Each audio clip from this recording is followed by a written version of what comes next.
আসসালামু আলাইকুম। আজকে দেখাবো নিহারি। নিহারিতে আমি কি কি নিয়েছি মশলা সেগুলো আগে দেখাচ্ছি আপনাদের সাথে। এটা হলো আপনার মিষ্টি জিরা, যেটা মৌরি বলে সেটা, আর এটা হলো মেথি, আর এটা হলো কালো এলাচ, সামান্য একটু জয়ফল, জয়রতি, আর এখানে আছে 4-5টা আপনার সবুজ এলাচ, আর কি দারচিনি, স্টার মশলা, লং, এটা হলো এটা হলো আজওয়াইন, আর এটা হলো রাঁধুনি, এটা হলো সাইজিরা, আর এটা হলো আপনার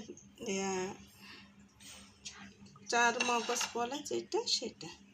তা চার মগজটা না থাকলে বাদাম দিয়ে দিবেন, বাদাম না থাকলে আর তারা কিছুই দেওয়া দরকার নেই, আর এমনকি দিতে হবে সেটা কোনো কথা নেই। এখানে আমি নিহারির জন্য আপনাদের সাথে কথা বলেছিলাম যে নিহারির আমি এটা আপনাদের সাথে শেয়ার করব, তার জন্য আজকে আমি এটাকে নিয়ে আসলাম। তার নিহারির এই যে নলাটা দেখুন, নলার মধ্যে যে ইটা আছে জুচি, এগুলা সুন্দর মতো আমি এগুলা কেটে ধুয়ে নিয়েছি। আর এগুলো কিন্তু বড় বড় পিস, দেখুন কত বড় বড় পিস, আর সুন্দর করে এগুলো ধুয়ে কেটে নিয়েছি। সামান্য এখানে একটু কয়েক টুকরো মাংস আছে, সেগুলোও এই যে এখানে কেটে নেওয়া। তাহলে এটা হলো আলাদাভাবে আমি কেটে নিয়েছি। তা এই যে হলো নিহারি, এটা এখন আমি মশলাটার সাথে এটা হলো আদা, যে আমি শুকনো আদাটা এটা একটু ছেঁচে গুঁড়ো করে নিয়েছিলাম এটা। তা এটাকে আলাদাভাবে ধুয়ে তারপরে এগুলো একটু হালকা একটু ড্রাই রোস্ট করে নিই। এখন এগুলাকে শক্ত জিনিসগুলো আগে আমি এটা তেলে নিচ্ছি একটু হালকাভাবে।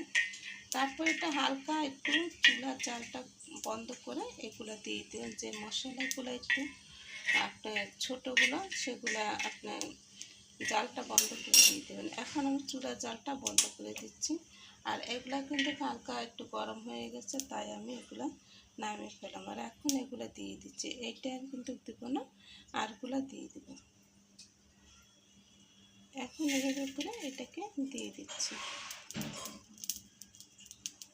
সব মশলা নিয়ে যদি রান্না করেন নেহারি, তার কিন্তু খেতে খুব মজা হয়। আপনার সাথে এখানে আমি একটু টক দই ব্যবহার করবো। আপনারা কীভাবে রান্না করেন সেটা আমি জানি না, আমি আমার মতন রান্না করছি। আপনারা এই ভিডিওটা দেখে যদি রান্না করেন তাহলে খেয়ে আপনারা বলবেন যে রান্নাটা কেমন হয়েছে, সেটা আপনারাই বুঝতে পারবেন। আচ্ছা, নিহারির জন্য প্রথম দিয়ে দিচ্ছি আপনার দারচিনি, লং, আর এলাচ, আর তেজপাতা।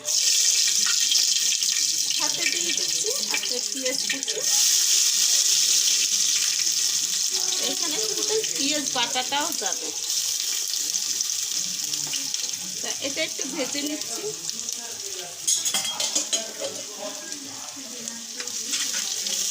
চুলাটা আমার অফ, কিন্তু তেলটা অনেক গরম হয়ে গেছিল, তার জন্য চুলাটা অফ।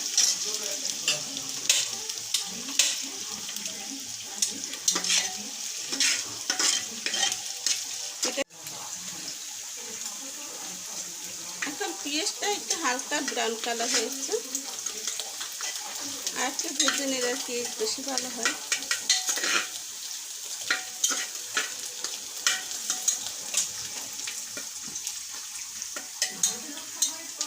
এখন দিয়ে দিচ্ছি পেঁয়াজ বাটা, আর দিয়ে দেবো আদা আর আপনার রসুন বাটা। আদা রসুন একটু কম হবে, তার জন্য আমি আর একটু দিয়ে দিচ্ছি এখানে। এখানে হলে আপনার 2 টেবিল চামচ আমি আদা রসুন বাটাটা দিয়ে দিলাম।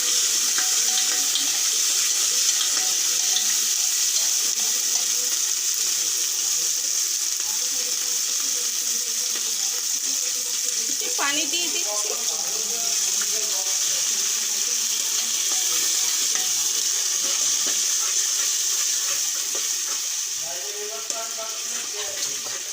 মশলাটা যেন না পুড়ে যায় সেজন্য পানিতে দেওয়া। তো এখন আমি এক এক করে সব মশলাগুলো দিয়ে দেবো। যেহেতু নিহারির জন্য আপনার স্পেশাল মশলাগুলো সেগুলো দেওয়া দরকার, ঠিক আছে? তো এখানে দিয়ে দিচ্ছি 1/2 মশলার গুঁড়ো, 1 চামচ দিয়ে, আর আদা 4 চামচ দিয়ে দিলাম।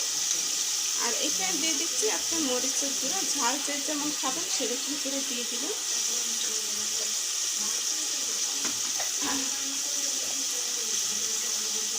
আর দিয়ে দিচ্ছি মিক্স মশলা, এটা মাংসে।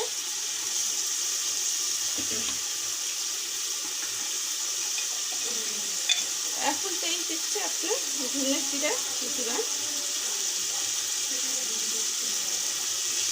হলুদ বাটা। হলুদটা আমি একটু বেটে আর কি খাই, কেটে যে মশলাটা আপনার হলুদের যে পেস্টটা গুঁড়াটা থাকে সেটা পেস্ট করে নিলে অনেক দিন থেকে যায়। তা এখন আমি দিয়ে দিচ্ছি লবণ,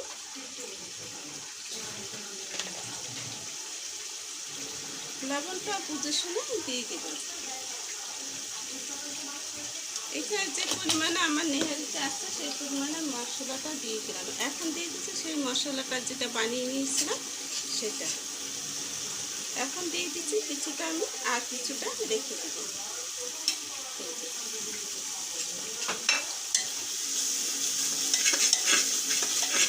সুন্দর করে কষিয়ে নিচ্ছি। কষাবেন যত অত কিন্তু টেস্টটা বাড়িয়ে তুলবে।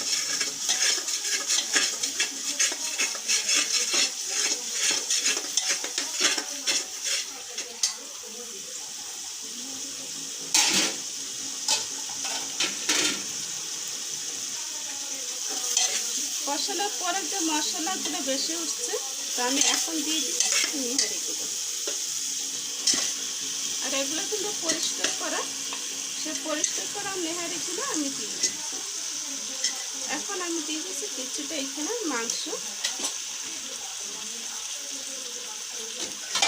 এখন খুব সুন্দর করে একটু কষিয়ে নেব। আপনারা এটাও পারেন যে এটাকে আলাদাভাবে একটু হালকা সিদ্ধ করে নিয়ে তারপর আবার এটাকে কষিয়ে রান্না করব। এটাকে ভালো করে কষিয়ে নিলাম।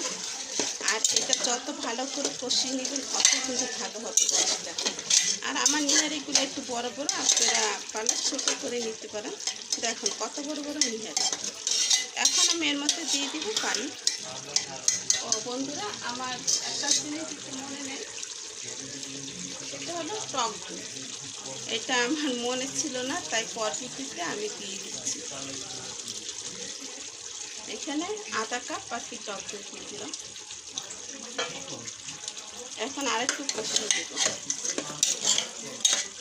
আর টক দই যদি না দিতে চান তাহলে একবার টক দইটা দিলে এটা একটু দ্রুত তার থেকে সিদ্ধ হয়ে যায় আর টেস্টটাও ভালো আসে এটা খেতে। আর এটা ঘনটাও একটু সুন্দর হয়। এখন আমি পানি দিয়ে দেব।